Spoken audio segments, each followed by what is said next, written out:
Welcome to Take It from the Ironwoman. My name is Susanne Müller, your host and the Ironwoman. This podcast is about empowering yourself and others to make real changes in the world. You will hear from everyday, smart, sophisticated, hip people like you and me. Not everybody has to be an Ironwoman to impress the world.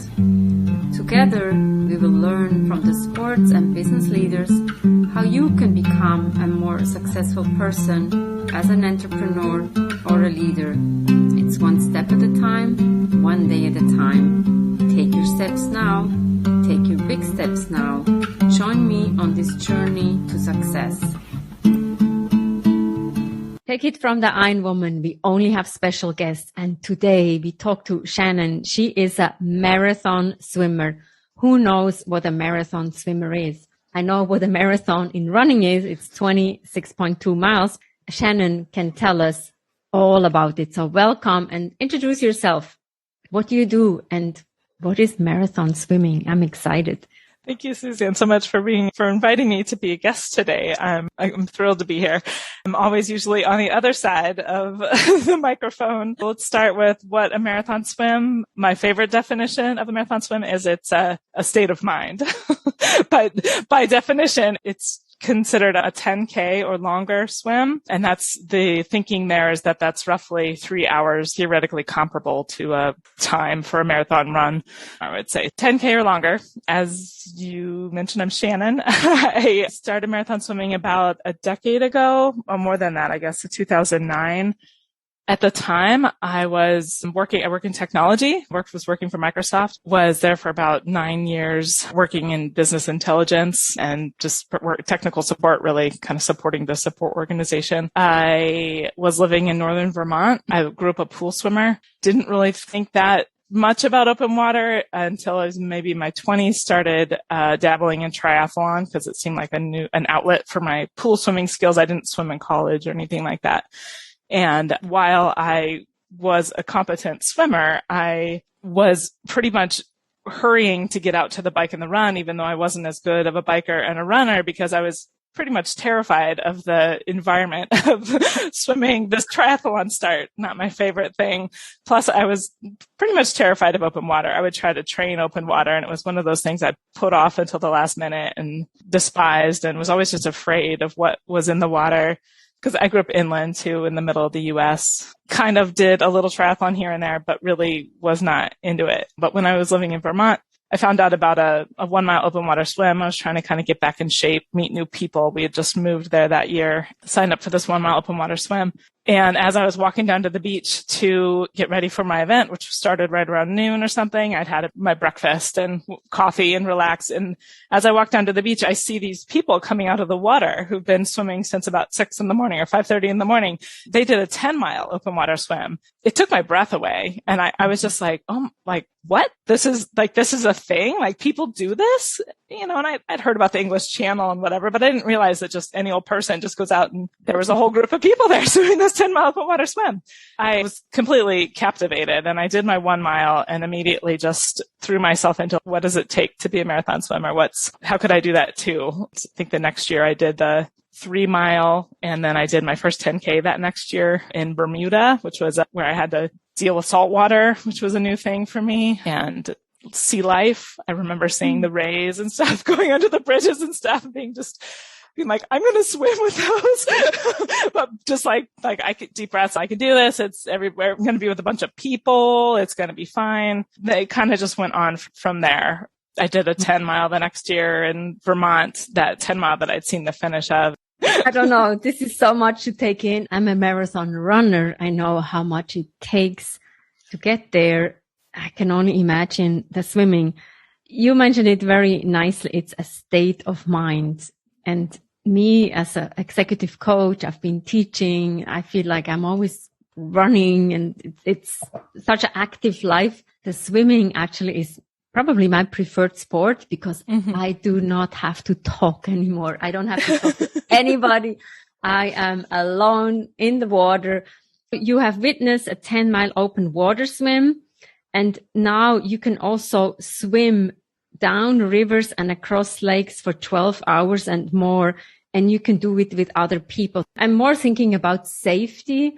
But then I know when a lot of my friends says, yeah, marathon running is a solo sport. It is a solo sport, but you train together. I can only think that could be the parallel, that you're supporting each other. And it is about safety. You want to make sure everybody swims in a pack, or if you go 2 people, that you probably want to go with the person who swims at your speed. I did 2.4 miles. I trained a lot. I felt like my fingers were like, I don't know, I become a duck.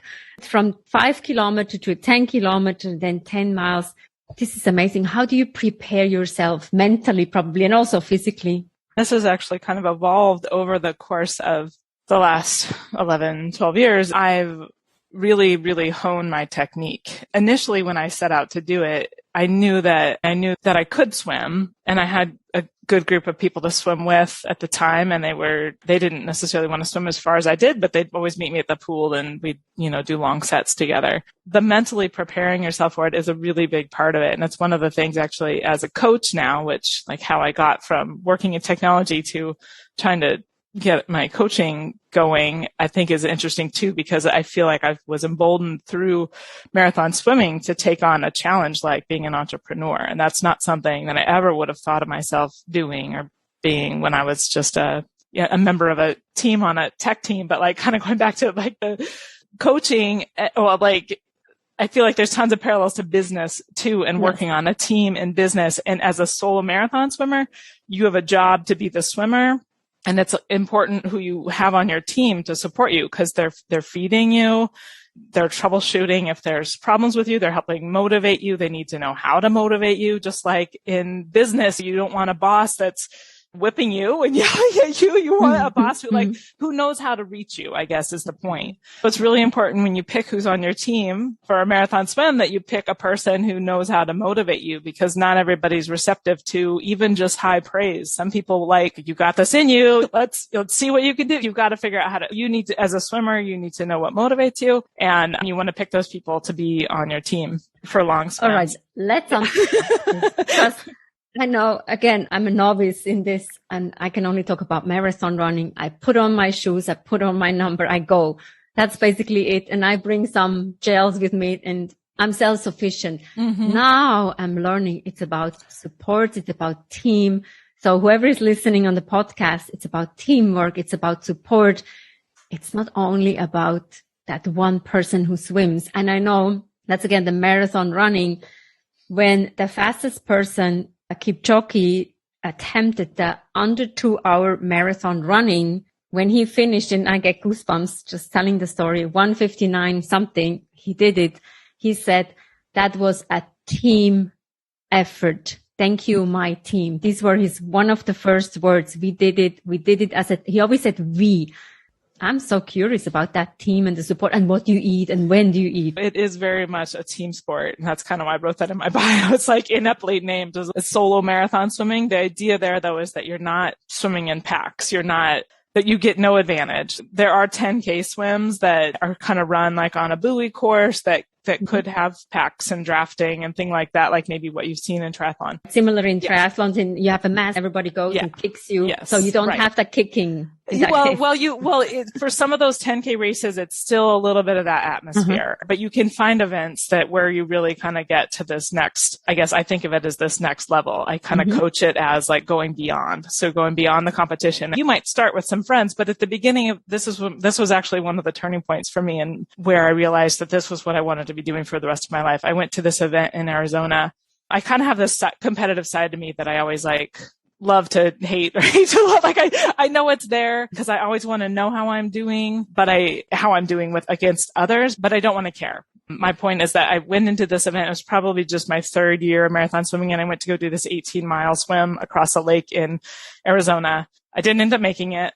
One of the memories I have, like I said, that made me want to just keep doing this as sport was forever was at the beginning of the swim. They're like, okay, ready, go. And somebody says, have a great swim. And I was just like, my heart leaped with joy. I was like, yes, yeah, let's just all go have a great swim. And it's not a jumping in and we're all trying to swim on top of each other. We're swimming for 18 miles. That's going to be hours and hours and hours out there. And so your mind has to shift to this okay. I mean, you go when you're ready. It doesn't matter, like 1 minute or 2 minutes out of 18 hour or whatever it's going to be. Like you go when you're ready and your kayaker's ready and you just start swimming.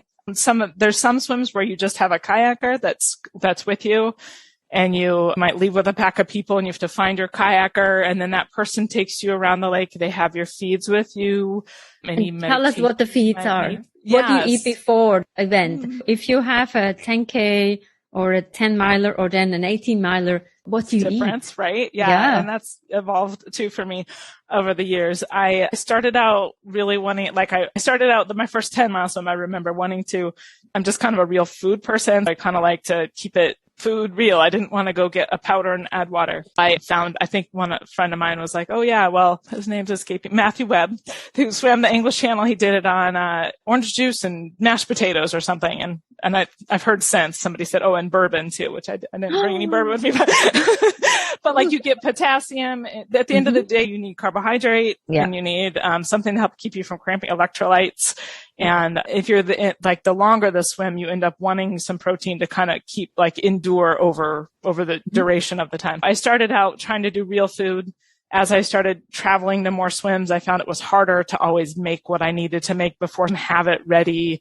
I started to be afraid because I'd make my own smoothies and I'd put in like spinach and fruit and yogurt, but then I was afraid of things spoiling because you're out there for a long time. So I eventually tried powdered. There's all kinds of there's like UCAN and Carbo Pro and Max, and there's all these powdered things out there that you're probably familiar with and are really common in marathon swimming. And it's just been in the last year or two, I was using UCAN for a long time. I don't like how it tastes. and at the end of the day, I want real food. I'm kind of come all the way full circle. And I'm back to I love grapes in the middle of a swim. They travel well. You can find them pretty much anywhere. Yeah. But having a cookie treat or something in the morning, because I've swam overnight, and it's just small things. And maple syrup has become one of my staples. Really, it's just just a tiny little bit. I look forward to it. It's not something I treat myself with when I'm not swimming. I just need a little bit of that and some electrolytes, and then I kind of have a buffet of some salty snacks and some grapes and some cookies or whatever, various things. And that's the kayaker has that on the kayak, and then you stop a little bit, and then you stop. Yep, you stop with a little syrup bottle. This last year, I did a 25-kilometer swim in Lake Memphremagog, and just had a little pint syrup bottle. I ended up draining the whole thing over the course of the swim, and I had a Noon, those little tablets, and a water, and then I have plain water too, just because I kind of like to wash things down. And we put each of those on a carabiner, tie it to a line, then your kayaker can throw it out to you. You can take a swig. I call it just my feed knot. It's got all these bottles on it. I take a swig of whatever I feel like, and then they can pull it in, and you can drop it and start swimming again. They pull the line in, and then they just catch back up to you. And it's a little bit different when you have a boat supporting you. So when bigger swims, like some of the swims I've done that have been more on the order of 20 miles or more, having a boat with you where there's a pilot the kayaker inevitably is helping you with directions. But when you do a longer length swim, having a pilot with GPS and things, or channel swims or things like that, there's somebody that's checking for currents, and then you have a little bit more options of what you can have on your boat, I guess, eating wise. What do you think when you swim for, you said 18 hours? Well, yeah, I think my longest to date has been 15 hours. I think a lot about my technique. I think it's because it's become such a foundation of I train around efficient technique. I feel like, having grown up an age group swimmer, I did miles and miles and miles of not great technique. And now I'm having to reprogram my brain because I've figured out how I can swim more efficiently. For me, just putting yards in that aren't quality yards, that's not as time well spent as swimming perfectly. I mean, I do end up getting the distances in, but the short of it is, I think a lot about my technique. I let my mind wander. I think about solving all the world's problems. I can do all that while I'm swimming. I think a lot about my clients. I have clients all over the world, and they've come to me at various times throughout my journey since I think 2017. I think about kids that I teach swimming lessons to kids in my neighborhood, and I think about kids that I swim and what I told them and I should have told them this, and think about my own kids. I've got 2 little boys that are 4 and 6, and I think about what they're doing and think about everything in the world and nothing all at the same time. I wish I could say I could be that person that can just center and like let my mind go blank. I'm still working on it. We all solve the world's problem when we are alone and it's a long distance. Thank you so much, Shannon. This was really exciting. Now I want to go and swim. Yeah. How cool was that? What are you taking away? It's about the support. It's about that teamwork. I never thought of that. For me, swimming is always alone. What can we learn from her? So much. Take it from the Ironwoman. We have episodes every Monday, every Wednesday. There's something for everybody, from swimming to running to biking to authors to coaches. And Take It from the Ironwoman is also a book.